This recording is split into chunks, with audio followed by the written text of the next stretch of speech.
Hello friends, അസ്സാം വലൈക്കും. ഇപ്പം നമുക്ക് കപ്പങ്ങ അച്ചാറായാലോ. ഇവിടെ തൃശ്ശൂർ ജില്ലയിൽ അവധിയാണ്, മഴ കാരണം. നമുക്കിപ്പോൾ ചെറിയ കപ്പങ്ങ പറിച്ചെടുത്തിട്ട് നല്ലപോലെ കഴുകണം. എന്നിട്ടത് മുറിക്കണം. ചെറുതാക്കി അരിയണം കേട്ടോ, നല്ലോണം ചെറുതാക്കി അരിയണം. പക്ഷേ അധികം മൂത്തിട്ടില്ല കപ്പങ്ങ. ഇതിൽ എന്താ പറയുക, അത്ര ചെറുതായിട്ടില്ല, ഇതിനേക്കാൾ നന്നായി ചെറുതായി അരിയണം. മോളാണ് അരിഞ്ഞത് കാരണം അത്ര ചെറുതായിട്ടില്ല. പിന്നെ ഇഞ്ചി, പച്ചമുളക്, വെളുത്തുള്ളി കേട്ടോ. നമുക്കൊരു പാൻ അടുപ്പത്ത് വെച്ചിട്ട് നല്ലെണ്ണ ഒഴിക്കണം നമ്മൾ. എന്നിട്ട് ഉലുവയും കടുകൊക്കെ പൊട്ടിക്കണം.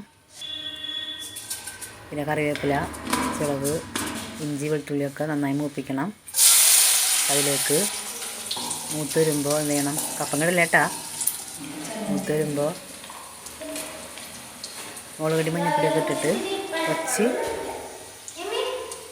കായംപൊടി ഇടണം. പിന്നെ ഉപ്പിടാൻ മറക്കരുതേ. ഉപ്പ് ഞാൻ ഇട്ടിട്ടുണ്ട്, വീഡിയോയിൽ പെട്ടിട്ടില്ല എന്നുള്ളൂ. പിന്നെ നമ്മൾ ചെറുതാക്കി അരിഞ്ഞ് വെച്ചേക്കണം കപ്പങ്ങ ഇട്ടിട്ട് നന്നായി ഇളക്കുക, നന്നായി യോജിപ്പിക്കണം. അതിലോട്ട് എന്ത് ചെയ്യണം, നന്നായി യോജിപ്പിക്കണം.